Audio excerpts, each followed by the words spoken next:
Lydia Duchesne, artiste multidisciplinaire établie à Baie-Saint-Paul, invite les Charlevoisiennes et Charlevoisiens à participer à sa prochaine œuvre.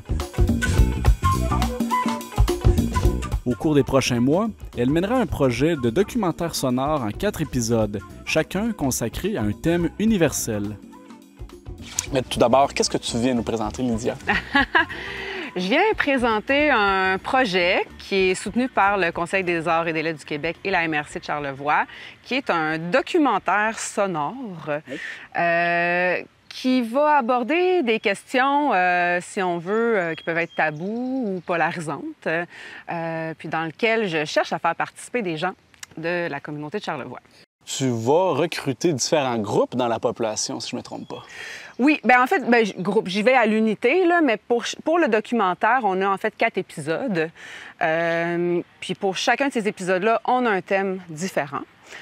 Donc, je cherche des types de profils, si on veut, de personnes qui pourraient apporter un angle de vue intéressant ou apporter un vécu, une expérience, une opinion intéressante sur le sujet, puis qui vont échanger ensemble. Donc, on parle à peu près de 3 à 4 personnes qui vont se rencontrer par épisode et moi aussi.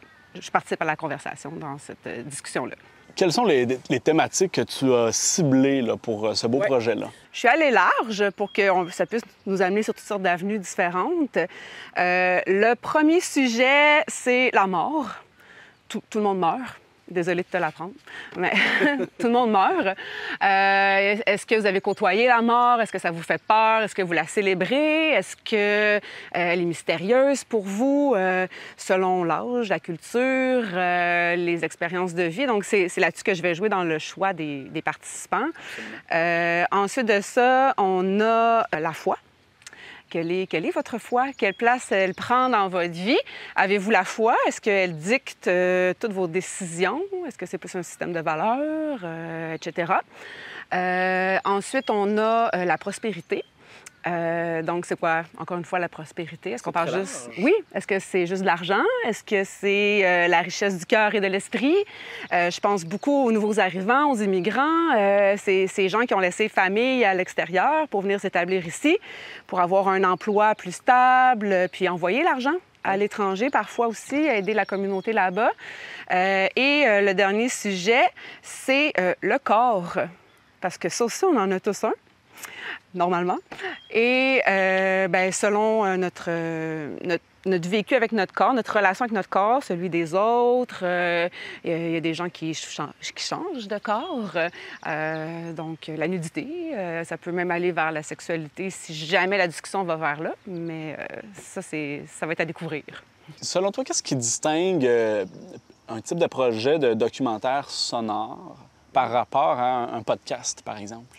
Le podcast, c'est vraiment, ou le balado en bon français, là, c'est vraiment, ça va être une discussion, même là, c'est plus une entrevue qu'on a. La podcast, c'est un peu plus large, une discussion entre 2, 3, 4 personnes. Parfois, c'est scénarisé, parfois non.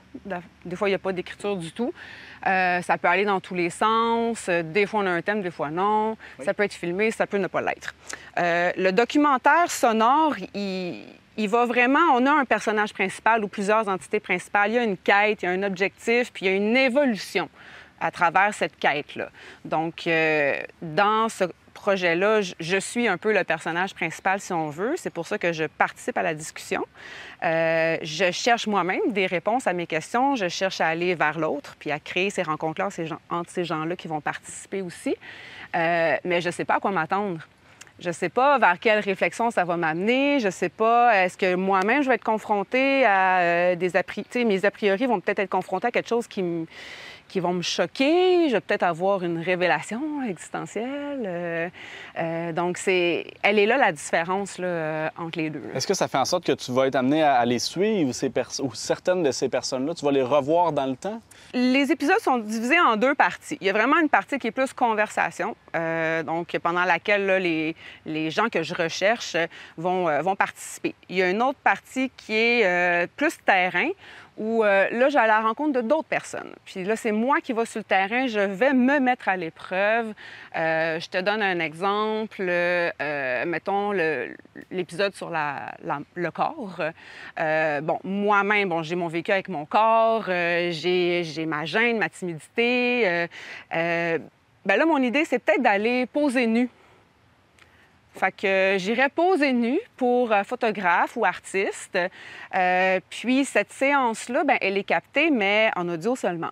Donc, dans le documentaire sonore, les ambiances sont importantes, la description est importante. Donc, il y a toute une narration aussi qui vient là-dedans pour décrire, bon, comment je m'installe, comment je me sens, qu'est-ce qu'il y a autour de moi, les échanges avec les artistes qui sont là. Donc, ça, c'est la partie terrain.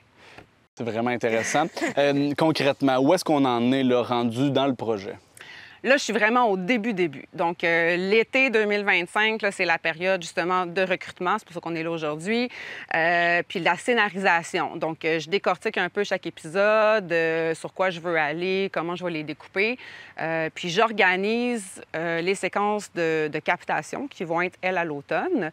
Donc, les personnes que je recherche présentement doivent être disponibles soit en septembre ou en octobre, là, pour... c'est une journée, hein, c'est pas long, c'est une discussion, là. Donc, une journée de captation, c'est pas de tournage, il n'y a pas de caméra, pour le projet. Puis après ça, j'ai tout le reste de l'année pour faire le mixage de tout ça, le montage. Documentaire sonore, c'est aussi des ambiances musicales, donc une conception sonore, une création musicale à faire autour de ça.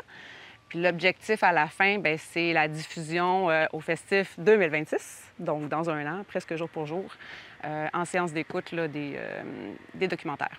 Est-ce que tu comptes aussi aller voir des spécialistes, par exemple? Un thanatologue pour la mort, un analyste financier pour la prospérité? Ça pourrait. Oui, c'est ça. C'est le genre de personnes que je recherche. Justement, l'épisode sur la mort, j'ai commencé un peu mes recherches. J'étais intéressée par, ben oui, la thanatologie, c'est intriguant. Quelqu'un qui travaille avec la mort, que c'est son quotidien. J'ai été à la recherche aussi de gens qui auraient des dons de clairvoyance ou de médium. Donc, c'est vraiment un documentaire sur l'ouverture aussi. On s'ouvre à toutes les possibilités, pas de jugement, on est prêt à tout. Puis, juste comptabilité pour l'aspect financier, oui, ou prospérité, mais moi, je serais très curieuse de savoir aussi comment ça se vit quelqu'un pour qui la prospérité, c'est la richesse justement du cœur et de l'esprit, qui vit dans le plus simple apparat possible et qui trouve tout ce qu'il lui faut, finalement. Oui, c'est ça. Comment est-ce que les gens font pour te contacter, pour participer au projet s'ils se sentent interpellés? Il y a plusieurs façons. Ça peut être via la page Facebook de mon entreprise de production qui s'appelle Calamity, avec un Y, Production Mentorat. Même chose par courriel, Calamity avec un Y, P comme papa, M comme maman, mais pour Production Mentorat. @gmail.com. Sinon, je suis souvent ici à l'Auberge et Bistrot des Balcons, derrière la console pendant les spectacles. Donc, les gens peuvent venir me voir directement. Est-ce que tu comptes également faire éventuellement l'année prochaine une diffusion grand public? Est-ce qu'il est trop tôt pour en parler? Bien, c'est sûr qu'il y aura le pendant le festif. Ça, c'est l'objectif numéro 1, 2026. Peut-être qu'il y aura d'autres séances d'écoute. Par contre, c'est sûr qu'une fois que ça va être prêt, ça va pouvoir être mis en ligne aussi sur toutes les plateformes, là, Spotify, Deezer, Apple et compagnie, de façon presque gratuite pour que tout le monde puisse l'écouter.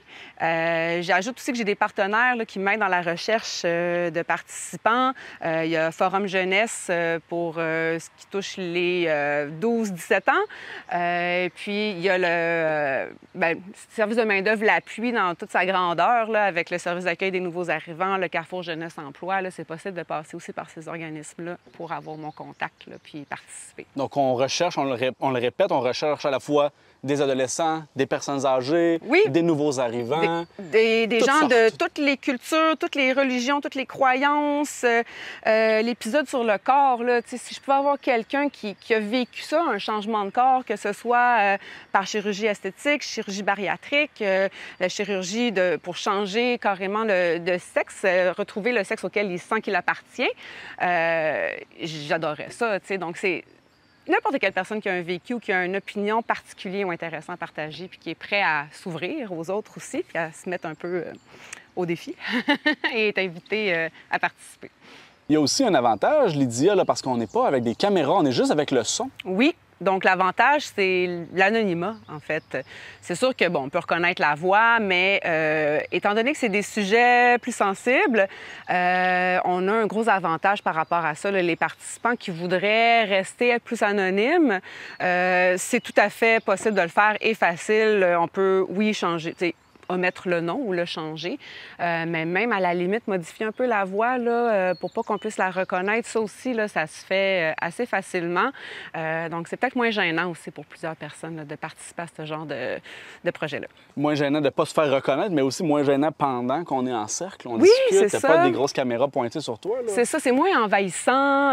On garde plus cet aspect intime-là. Donc, bien sûr, les autres qui sont là vont connaître votre identité, mais il y a comme un petit contrat d'engagement là, pour les participants là, par rapport à cette confidentialité-là qui est encore dans le thème du respect, finalement, là, qu'on cherche dans le documentaire. Merci beaucoup, Lydia, d'avoir accepté notre invitation ce matin. Merci à toi.